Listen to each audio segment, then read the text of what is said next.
हर नापाक साजिश भारत सरकार पूरी तरीके से विफल करती हुई बकाया पाकिस्तान। नमस्कार, मैं हूं हरबंस नागो के। वार्षिक बाबा अमरनाथ की यात्रा जारी है और हम रोज आपको प्रातः वार्षिक बाबा अमरनाथ की यात्रा का पूरा ब्यौरा देते हैं। साथ साथ आपको ये भी अवगत करवाते हैं किस तरीके से पाकिस्तान की नापाक साजिशें जारी हैं। अब इसमें बहुत बढ़ोतरी हुई है, मगर पाकिस्तान हर तरफ से मुंह की खा रहा है। यही आज सीधे प्रसारण में बहुत महत्वपूर्ण जानकारियां मैं आप दर्शकों को पहुंचाऊंगा। 14वें दिन जो यात्रा यहां से दर्शन थे, 14वें दिन 4,434 भक्तों ने दर्शन किए शिवलिंगम के। अभी तक 2,80,000 से अधिक यात्री जो है वो शिवलिंगम के दर्शन वाया बालटाल पहलगाम कर चुके हैं। आज भी 16वां जो जत्था जम्मू के आधार शिविर से चला, उसकी संख्या 4,669 थी, यानी कि 4,669। इसमें बालटाल 1,630 यानी कि 1,630, पहलगाम की ओर 3,039, 3,039 भगत, जिसमें नर नारियां साधु साध्वी था, थर्ड जेंडर नहीं था। ये कुल 183 वाहनों में कड़ी सुरक्षा के बीच चले। ये लगातार क्रम जारी रहेगा जब तक यात्रा पूरी समाप्त नहीं हो जाती, और ये निश्चित तौर पर है। सुरक्षा बल, भारत सरकार, जम्मू कश्मीर प्रशासन किसी भी पाकिस्तान की नापाक साजिश को सफल नहीं होने देगा। जो पाकिस्तान ने बहुत बड़ी साजिश की वो ये की कि अब पाकिस्तान ने ऐसे समय में एक नापाक साजिश की। उन्होंने अब कश्मीर में तो आतंकवाद रखा है, मगर उससे ज्यादा उन्होंने ध्यान सारा जम्मू डिवीजन में कर दिया। जम्मू डिवीजन में उनका टारगेट करने का ये था, केंद्र बिंदु ये था कि भारत पाक अंतरराष्ट्रीय सीमा जो जम्मू डिवीजन के 3 जिलों में है, जिला जम्मू, जिला सांबा और जिला कठुआ, ये भारत पाक अंतरराष्ट्रीय सीमा है। हालांकि उसके साथ भारत पाक अंतरराष्ट्रीय सीमा 5 दरियाओं की धरती गुरदासपुर में पड़ती है, और उससे पाकिस्तान को ज्यादा उसे लेना देना नहीं है। मगर दूसरी ओर पाकिस्तान की साजिश ये थी कि हम उसे कहते हैं इंटरनेशनल बॉर्डर, जिसकी लगभग 214 किलोमीटर लंबी है। ये जो जम्मू डिवीजन के दूसरे 2 जिले हैं, जिला रजौरी और जिला पुंछ, ये दोनों पाकिस्तान ऑक्युपाइड कश्मीर के पाक अधिकृत कश्मीर में पड़ते हैं, जिला रजौरी और जिला पुंछ। इसे गुलाम कश्मीर भी कहते हैं। ये निश्चित है कि वो LOC है। पाकिस्तान देश को ये बताना चाहता, अपने देश को और पूरे विश्व में ये बताना चाहता था, खास करके उन देशों में जिसको उसे बड़ी उम्मीद है कि वो उसे सहायता देंगे, मगर हर अंतरराष्ट्रीय पटल पर पाकिस्तान ने बार बार मुंह की खाई, वो सफल नहीं हुआ। अब पूरे विश्व को बताने के लिए कि पूरा जम्मू कश्मीर जो है ये डिस्प्यूटेड है, इसीलिए उसने हमारी जो जम्मू डिवीजन की अंतरराष्ट्रीय सीमा है, इंटरनेशनल बॉर्डर है, इसे वो वर्किंग बाउंड्री करार देता है, जो कतई किसी भी तरीके से सही नहीं है, गैर कानूनी है। मगर वो दिखाना चाहता है कि जिस तरीके से कश्मीर में लगातार कश्मीरी खिलाफ है, कश्मीर में बहुत ज्यादा सुरक्षा बलों ने ज्यादतियां की हैं, मानव अधिकारों का जोरदार हनन किया है, तभी कश्मीर के जो विस्थापित हैं, कश्मीर के लोग हैं, वो पूरी तरीके से भारत के खिलाफ है। और यहाँ तक वो अपने जगह अंतरराष्ट्रीय पटल पर यह बताने की कोशिश कर रहा है कि वहां पर जिस तरीके से जेल में बंद निर्दोष, जिनमें उनका इशारा संभवतः इंजीनियर रशीद की ओर है, कि वो जेल में रहकर ही जीत गया, और उसको तो अब लोकसभा में शपथ भी दिलवा दी गई मेंबर ऑफ पार्लियामेंट की, जो प्रमाणित करता है कि कश्मीर गलत नहीं है, कश्मीरी आवाम गलत नहीं है। अगर गलत थे, कुछ राजनीतिक नेता थे। पाकिस्तान यह प्रोपेगेंडा लगातार कर रहा है कि जब इस इंजीनियर रशीद ने बाबाए कौम, जिसे कश्मीर में कहा जाता है, शेख अब्दुल्ला, उसके पोते यानी पौत्र को हरा दिया, उमर अब्दुल्ला को, जो एक one of the most intelligent politician है, वो चारों खाने चित हो गए, तो पाकिस्तान की बाँछें खिल गई। मगर ठीक उसी के विपरीत डॉक्टर फारूक अब्दुल्ला ने कुछ ऐसे बयान दिए जिससे पाकिस्तान सक पका गया, क्योंकि फारूक अब्दुल्ला ने पीछे ये कहा कि पाकिस्तान जो कर रहा है इसे मुंह की ना खानी पड़े, कहीं पाकिस्तान को कोई और सीधी वार जो है ना निपटाने लगे। पाकिस्तान सक पकाया इसलिए कि फारूक अब्दुल्ला हमेशा इस बात की वकालत करते हैं कि पूरी सीमा को, एक तरफ से अंतरराष्ट्रीय सीमा बना दें। पाकिस्तान शायद बीच बीच से इस बात पे सोच भी रहा था, मगर उसे पता है भारत ऐसा मानेगा नहीं। और जब पाकिस्तान से वार्ता के लिए बार बार डॉक्टर फारूक अब्दुल्ला कहते थे शांति रास्ते के लिए, भारत को सही नहीं लगता था। निश्चित तौर पर है एक जो सपोला है लगातार हमें डंक मार रहा है, हम उसे दूध कैसे पिलाएं। मगर इसके बावजूद भी अब डॉक्टर फारूक अब्दुल्ला ने जो बयान दिए पाकिस्तान सख्त आ गया है, हड़बड़ाहट उसमें आ गई है कि वो तो कहते हैं कि हमारी जो सपोर्ट करने के शब्द थे वो अब डॉक्टर फारूक अब्दुल्ला नहीं दे रहे हैं। उधर उमर अब्दुल्ला बेशक हार गए हैं, वो भी ऐसी बात कर रहे हैं, पाकिस्तान को हजम नहीं हो रहा, इसलिए पाकिस्तान ने अब टारगेट रखा था वार्षिक बाबा अमरनाथ की यात्रा को पूरे भय खौफ के अंदर लाया जाए। और उसके लिए पाकिस्तान ने जिस तरीके से साजिश की, सूत्रों की अगर मैं माने, जो विश्वसनीय सूत्र हैं और सरकारी सूत्र हैं, जो यहाँ पर आतंकवादी सीमा पार के पाकिस्तान से आए हैं, चाहे वो अंतरराष्ट्रीय सीमा ने कि जिला सांबा, जिला कठुआ या जिला जम्मू की सीमा पार करके आए हैं, दूसरी तरफ ये जो आए हैं ये केवल पाकिस्तानी आतंकवादी नहीं, ये ट्रेंड पाकिस्तानी कमांडो सेना के हैं जो यहाँ पर अंदर घुस आए हैं।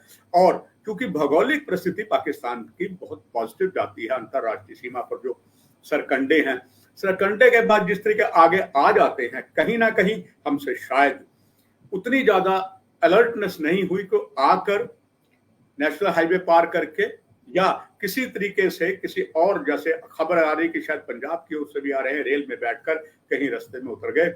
जो रेल चलती है पठानकोट से जम्मू पर, ये भी ज्यादा अंतरराष्ट्रीय सीमा के साथ होती है, उससे आकर नेशनल हाईवे के आसपास उतर के, बल्कि रेल पटरी ऐसी ऐसी सकट जाती है जो रोड जो है जम्मू पठानकोट वो सीमा से दूर है, मगर भारतीय रेल पट्टी पास है, वहां से निकलते हुए आगे आ जाते हैं।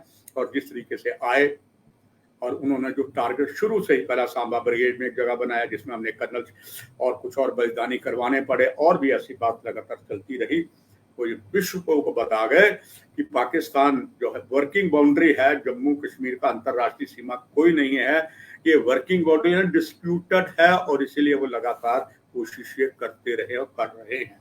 मगर इस बारे में हमारी सुरक्षा एजेंसियां और भारत सरकार बहुत अलर्ट थे। पाकिस्तान के हर गांव को और सबसे बड़ा झटका तब लगा जब खबर है कल केंद्रीय गृह मंत्री ने एक बैठक की, उस बैठक के अंदर काफी नियम संशोधन जो है 2019 के सितंबर में जो 2019 में संशोधन किया, जिसमें ये बताया गया कि अब संभवतः चुनाव जो हैं जम्मू कश्मीर में विधानसभा के वो सितंबर में हो सकते हैं। उससे पहले ही एक बहुत बड़ा फैसला लिया गया। वो फैसला ये लिया गया कि यहाँ पर जो प्रशासनिक अब आईएएस और प्रशासनिक सचिवों की ट्रांसफर ऑर्डर चीफ सेक्रेटरी करेगा, और चीफ सेक्रेटरी इसकी पूरी जानकारी लेफ्टिनेंट गवर्नर को देगा, वही सर्वोत्तरा वो होगा। नहीं, आप कह सकते हैं जिस तरह दिल्ली की सरकार है उस तरह होगी। खबर ये भी है कि अब दिल्ली की तरफ पर जिस तरीके की वहां पर पुलिस होम मिनिस्ट्री के अंडर है, वैसे ही संभवतः यहाँ हो जाएगा।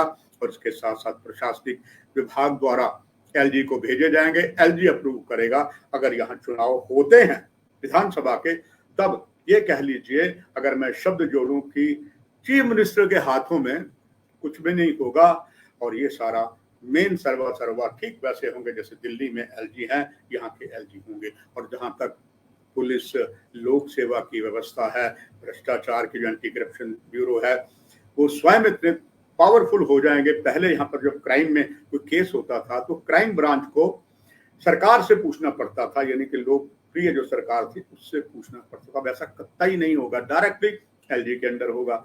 बनी बात है, एलजी जो भी यहाँ पर है इस समय भी जो है वो जाबाजी कर रहे हैं। उन्होंने दिखा दिया है कि एडमिनिस्ट्रेशन कैसे चलाई जाती है। तो उन पर कई राजनीतिक दबाव पड़े, यहाँ तक कि सत्ताधारी दल, यहाँ जो भारतीय जनता पार्टी, उनके भी कई तरीके के उन पर जो दबाव पड़े, मगर वर्तमान जो हमारे एलजी है अडिंग रहे, वो अपना काम करते रहे। कभी जम्मू के मंदिरों को, शहर को उन्होंने विकास की नगरी बना दिया, और लगातार विदेश से, खास करके जो हमारे मुस्लिम देश मित्र है, उनकी कई इन्वेस्टमेंट करवाई। और यहाँ तक श्रीलंका के महान क्रिकेटर भी कठुआ में आके जो है उद्योग लगा रहे हैं। ये सारा श्रेय अगर जाता है भारत सरकार, जिसकी यहाँ रिप्रेजेंटेटिव एलजी मनोज सिन्हा वो कर रहे हैं। अब ऐसे में जब अगर चुनाव कहीं होता भी है तो सब कुछ एलजी के हाथ में होगा, चीफ सेक्रेटरी के हाथ में होगा। तो जो निर्वाचित, चाहे वो एमएलए हैं, चाहे वो चीफ मिनिस्टर हैं, चाहे वो डिप्टी चीफ मिनिस्टर हैं, तो एक तरीके से कह लीजिए, अगर मैं शब्द जोड़ूं डमी, तो इसमें कोई ज्यादा आश्चर्य नहीं होगा। हाँ, अलबत्ता एक चीज प्रधानमंत्री ने ये प्रमाणित कर दिया कि हमें अगर सबसे ज्यादा विश्वास पंचायती राज पर है, 3 टायर सिक्योरिटी व्यवस्था पर है। खबर ये भी है, अगर कहीं यहाँ पर विधानसभा के चुनाव जो सितंबर में किन कारणों से ना हो पाए, यहाँ पर जो बीडीसी या डीडीसी बनेगी, वो that will be more and more power. उदाहरण तौर पर अगर जम्मू में 13 एमएलए हैं, डीडीसी का एक चेयरमैन होगा, यानी कि 13 इज इक्वल टू 1, पावर उसमें ज्यादा होगी। तो यहाँ के जो एमएलए अगर इलेक्शन होती है, तो आप कह लीजिए उनके हाथ में वो चीज नहीं होगी जो डीडीसी के चेयरमैन के हाथ में होगी। यानी कि हर दांव जो है पाकिस्तान का उल्टा पड़ रहा है। ये वर्किंग बाउंड्री नहीं है, ये अंतरराष्ट्रीय सीमा पर है। और दूसरी बात, यहाँ पर जिस तरीके से बहुत लंबे समय पहले भारत सरकार ने और मिनिस्ट्री ऑफ डिफेंस ने एक जांबाजी की थी, यहाँ पर जो सबसे बड़ी नॉर्दर्न कमांड थी, जिसे कहा जाता है northern command is equal to elephant, इतना बड़ा ये एलिफेंट होता था। अब उसको बहुत समय पहले जब थल सेना की कमांड जनरल एनसी विज के पास थी, तब इस नॉर्दर्न कमांड को 2 हिस्सों में कर दिया गया। आपको बताते चले, पहले नॉर्दर्न कमांड 16वीं कोर, 15वीं कोर और 14वीं कोर होती थी। 14वीं corps is in Ladakh, 15 corps is in Srinagar and 16 corps is in Nagrota. Nagrota में जो आता था वो लखनपुर के इस तरफ से लेकर जो हमारा 26 डिब था, यहाँ से फिर आगे हम चलते थे अखनूर के उस तरफ 10 डिब था, 25 डिब था, इधर नगरोटा था। नगरोटा 16 कोर थी, जिसमें डोडा, किश्तवाड़, रियासी आता था। और इसके बाद टनल के पार जो होती थी 15 कोर, जहाँ पर पूरा कश्मीर आता था। और उसके बीच पहले एक विक्टर फोर्स भी होती थी जो साउथ कश्मीर में थी, जहाँ सबसे बड़ा आतंकवाद का गढ़ था, वो भी समाप्त करवाया। और जो वहां पर हिजबुल मुजाहिदीन और लश्कर तौबा का काम तमाम किया, तब वहां पर इसी नॉर्दर्न कमांड की जो विक्टर फोर्स थी अवंतीपुरा में, उसकी तब सर्वा वहां पर वो शख्स थे जो भारतीय थल सेना में जांबाजी कर चुके, आर्मी चीफ के कमान पर, और 2 लगातार टर्म मंत्री रहे, जनरल वीके सिंह के पास थी। और इसके बाद वहां से आतंकवाद कम हुआ, बहुत कुछ हुआ, मगर अब जो स्थिति बनाई गई वो यही बनाई गई। और जब यहाँ पर इतने बड़े हाथी जो था, इसके बड़ा मुश्किल था कि इतना लंबा क्षेत्र देखना, तब उन्होंने एक और कमांड जो थी, जो वेस्टर्न कमांड कहते हैं, उसके अधीन जो है 16 कोर के कुछ हिस्से दे दिए, जो खास करके जो अखनूर के चिनाब पुल की उस तरफ है, उधर जो है 16 कोर की नॉर्दर्न कमांड होगी। इस तरफ जो है, जैसे आप मुट्ठी देखते हैं, आगे सारा क्षेत्र जम्मू देखते हैं, जम्मू में से 26 डिब है, और आगे सांबा होते हुए, पठानकोट होते हुए, ये सारा it has been shifted to attach with the western command. और वेस्टर्न कमांड का जो कार्यालय है वो चंडी मंदिर चंडीगढ़ के पास है। और यहाँ 9 कोर, जैसे 16 कोर जम्मू में है नगरोटा में, इसी तरीके 9 कोर यौल कैंप में है। और ये जो जम्मू का क्षेत्र है ये अंडर 9 कोर है। बहुत सी बातें हुई, मगर जब यहाँ पर हुआ एनसी विज के साथ, उन दिनों यहाँ पर बहुत ही जबरदस्त कमान कर चुके थे जनरल विक्रम सिंह, जो थल सेना अध्यक्ष भी रहे हैं, और साथ में जनरल BS जसवाल, जो मूलतः हिमाचल के हैं। लंबे समय तक उन्होंने जम्मू कश्मीर के अलग अलग, चाहे वो नॉर्दर्न कमांड के 16 कोर थी, 15 कोर थी, अलग थे, सब उन्होंने यहाँ कमान की है। और उसके साथ जनरल हुडा भी थे, जनरल विनय शर्मा भी थे, जो 26 डिब के चीफ रहे हैं। और इसके बाद वो 9 कोर में भी रहे हैं। और इसके बाद जनरल दर्शी, जो अभी संसार में नहीं है, he is also son of the soil, वो यहाँ पर 26 एंड 20 डिब में रहेंगे। उससे पहले 10 डिब में ही वाज, उन्हें कर्नल GS, उससे पहले जब बहुत ज्यादा आतंकवाद राजौरी की तरफ फैला था, उन्हें एक नया ब्रिगेड बनाकर वहां भेजा गया था, और उन्हें शानदार कमान की थी। इसी के साथ 3 जनरल ब्रदर जनरल जमवाल, वो भी यहाँ पर कमान कर चुके हैं वेस्टर्न कमान में, और नॉर्दर्न कमान में असीम अनुभव था, इसीलिए एक काफी सफलता मिली है। और आज पाकिस्तान जो एक नापाक साजिश कर रहा है बॉर्डर की वर्किंग बाउंड्री, अब वो नहीं होगा, क्योंकि यहाँ पर सारी सेना सक्षम है। हालांकि कई जगह वहां चल रही है कि नहीं, दिस शुड अगेन, यानी कि जो वेस्टर्न कमांड का हिस्सा है वो वापस नॉर्दर्न कमांड आना चाहिए। वी आर नोबडी, बिकॉज इसमें जब ये किया गया था इसके लिए बहुत बड़ी योजनाबद्ध तरीका होता है, बहुत कुछ देखा जाता है, तब किसी एक यूनिट को, कोर को दूसरी जगह भेजे तो पूरी कोर थी। सो हम कह सकते हैं ये जो अब नई वेस्टर्न कमांड और साथ ही साथ नॉर्दर्न कमांड, ये दोनों मिलकर पाकिस्तान की नापाक साजिश को समाप्त कर रहे हैं। ये ऑलमोस्ट सैन्य सूत्र कहते हैं कि जो आतंकवादी यहाँ आए हैं, कहीं घुसे हैं, छिपे हैं, बचेंगे नहीं। वो पाकिस्तानी आतंकवादी नहीं, वो पाकिस्तानी ट्रेन कमांडोज भी हैं। वो जहाँ भी होंगे हमारी सेना जो है, चाहे वो नॉर्दर्न कमांड की है चाहे वो वेस्टर्न कमांड की है, उनका काम तमाम करेगी। ये पक्की सैन्य सूत्रों ने मुझे जानकारी दी है। दर्शकों, इस कार्यक्रम में इतना ही। आगे हम आपको कुछ और महत्वपूर्ण जानकारियां इस संबंध में देते रहेंगे।